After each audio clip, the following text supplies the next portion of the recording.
আলাইকুম ওয়া রাহমাতুল্লাহি ওয়া বারাকাতুহু। কথায় আছে, কানা শাকের ক্ষেত দেখাতে নেই, মুসি ভদ্র হলে থালারে বলে বাসন, কুজুরা বা শীত হয়ে শোয়ার স্বপ্ন, অযোগ্য ব্যক্তি যোগ্যতার বাইরে হঠাৎ কোনো কিছু পেলে ধরাকে সরা জ্ঞান করে। আমি এসব কথা কেন বললাম? যে রাষ্ট্রীয় অতিথি ভবন যমুনায় প্রধান উপদেষ্টা ইউনূসের সাথে মান্যবর সেনাপ্রধান ও ঊর্ধ্বতন সামরিক কর্মকর্তাদের বৈঠক চলাকালীন সময় উপদেষ্টা নাহিদ ও আসিফ এগিয়ে এসে এক সেনা কর্মকর্তার দিকে আঙ্গুল তুলে বলেন, আমরা কে তা এখনও টের পাননি? দেশে 18 কোটি মানুষ আমাদের নির্দেশ মেনে চলে, কথাবার্তা বলার সময় সংযত থাকুন। এমত অবস্থায় ওই সেনা কর্মকর্তা নাহিদ ও আসিফের ঘাড় ধরে প্রধান উপদেষ্টার রুম থেকে ধাক্কা দিয়ে বের করে দেয় এবং বলেন, রাস্তা থেকে তুলে মন্ত্রণালয়ে বসাইছি তোমাদের, নিজেদের অবস্থান বুঝে কথা বল। এ সময় সেনাপ্রধান উভয় পক্ষকে শান্ত করার চেষ্টা করেছেন বলে জানা গেছে। শুধু তাই না, নাহিদ ও আসিফকে সতর্ক করে বলেছে, পায়ের নিচে 1 ফোঁটা মাটি নেই তোদের, আমাদের দয়ায় কিছুদিন এসির বাতাস খাচ্ছ, এটাও যেন মনে থাকে। বাহ, এসির বাতাস নিয়ে টানাটানি, পায়ের নিচের মাটি নিয়ে টানাটানি, বাহ, খুব ভালো লেগেছে। ক্ষমতা রে ক্ষমতা, কি পরিমাণ মহাবোকা হলে বাংলাদেশের সেনাবাহিনীকে থ্রেট করার চেষ্টা করে। সেনাবাহিনী কাউকে সমীহ করে চলে না।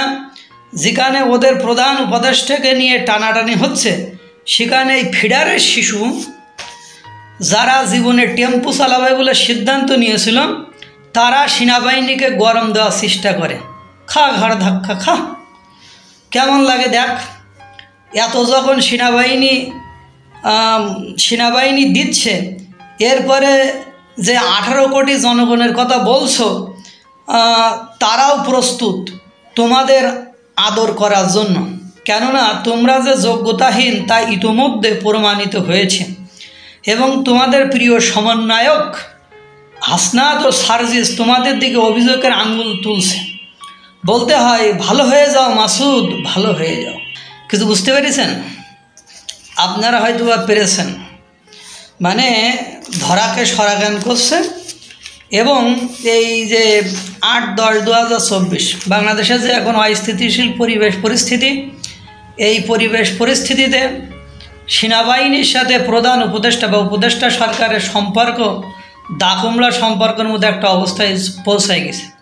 যেমন ডক্টর মোহাম্মদ ইউনূস যখন জাতিসংঘে ছিলেন, তখন সেনাবাহিনীর প্রধান ওয়াকার সাহেব বলেছিলেন যে 18 মাসের মধ্যে নির্বাচন হবে বা 18 মাস পরে নির্বাচন হবে।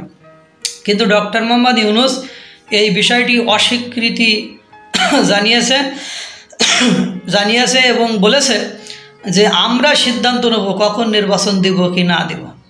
তো ডক্টর মোহাম্মদ ইউনূস সাহেবকে সহ অন্যান্য উপদেষ্টাদের বলি, সেনাবাহিনীর কি এখন যে কাজ করছে এইগুলো কাজ যে আপনারা বেশি ওই যে ফজা পাই মজা পাই গজা খাই আর আমরা বসে বসে মজা পাই, এরকম বিষয়টা? সেনাবাহিনীর তো দেশ রক্ষার কাজ, এদের তো এই কাজ না যে আপনারা সারা বছর ক্ষমতায় থাকবেন আর ওরা মাঠে ঘাটে এই বিভিন্ন পরিস্থিতি সামাল করার জন্য মানে বসে থাকবে।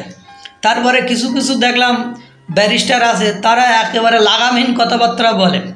ওদের নামে মামলা টামলা হয় না, কারণ ওরা ব্যারিস্টার মানুষ।